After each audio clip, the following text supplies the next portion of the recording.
Hello everyone. Today I'm going to talk a little bit about what is resilience and how we think about it here at this Stockholm Resilience Center. Resilience is to us more of a lens of looking at things as a way of trying to understand how people and their environments interplay and interact in an increasingly globalized society, basically.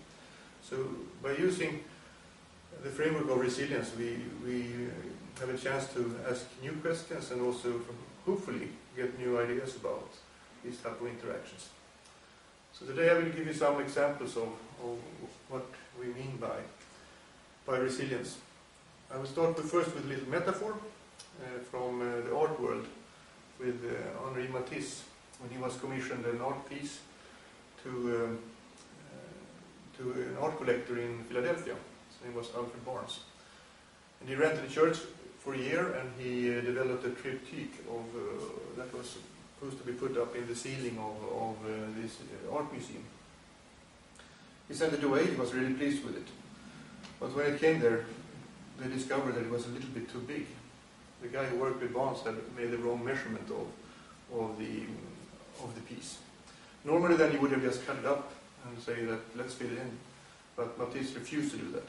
So he rented the church for another year and started to work on these triptychs. And in that process he discovered the decoupage, the clippings, which has then been very famous for and influenced a lot of art later on. So that shows us how some small disturbances, periods of rapid change, can interact with periods of gradual change and create innovation and novelty. So that's one of the core elements of resilience thinking. What I'm going to talk a bit more about today is three other concepts. It's persistence, and it's adaptability,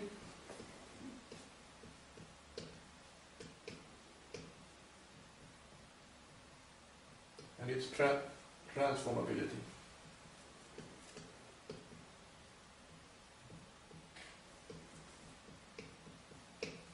I will give you two examples of that. So I'll start with one from the ecological side, from forest, for example. So think about that. You have a forest, a big forest area like this, and inside the forest it burns. So there's a shock coming into, or disturbance coming into the forest, and it starts to burn here. Then there will be trees and seeds here inside the forest that start to rebuild it, but it will also be a lot of interactions from outside the forest area, like birds bringing in seeds or other seeds coming in, the water flows flowing in here to rebuild the whole forest again. So in that sense, that little patch that burned becomes resilient because it has the broader forest that supports it. But if this whole forest then is exploited for different reasons, maybe agriculture, maybe cities growing up or industries all over the place here, and the same thing happens later on, it may not be able to rebuild the forest again because it has lost its sources of resilience in the broader landscape. And then the whole forest may tip over and shift into another type of system. So persistence and adaptability is about this whole thing, that you stay on developing like a forest, persist like a forest, and adapt all the time on that pathway of development. If you lose the resilience of that path of development, you can tip over into another type of system. So that's the example of persistence and adaptability. And transformability is actually when you shift the whole thing into another type of system. So let me give you an example that is more from the human and environment side on adaptability and transformability.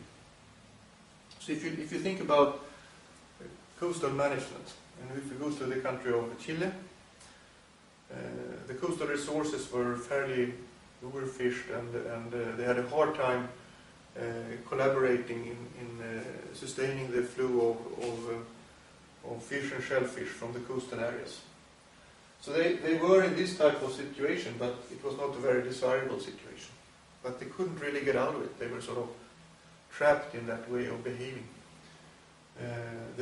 persisted and they tried to adapt, but in a place that you didn't want to be. But then Chile was faced with a very turbulent period of dictatorship, very, very bad in many, many respects.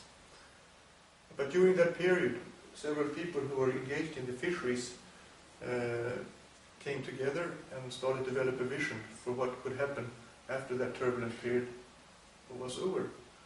And they used that end of that turbulent period, end of Pinochet area, as a window of opportunity to transform the whole coastal management into a situation which improved things quite a lot. And now they have a fisheries that is fairly sustainable, much better, and supplies much more revenue for the local people than what they had before. So that's an example of a transformation, a political shock, in this sense, that may break down old structures, and it may be very painful, but it's something good may come out of it later on.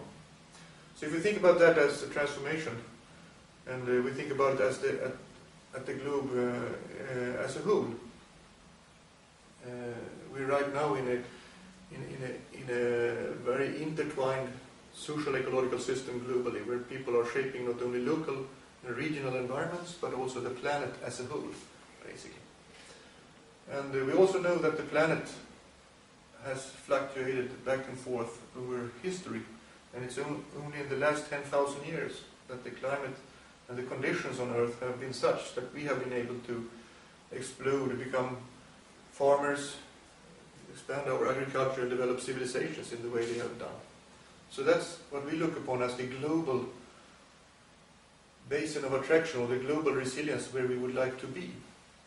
But obviously, it's very hard for us to be there if we continue the business as usual as we have done today. So therefore we need to transform at local and regional scale to stay in that global resilience, basically. So I think that's a little flavor of how we think about the interaction between persistence, adaptability and transformability. And I can recommend a little piece we wrote in November in Ecology and Society, where we try to summarize that.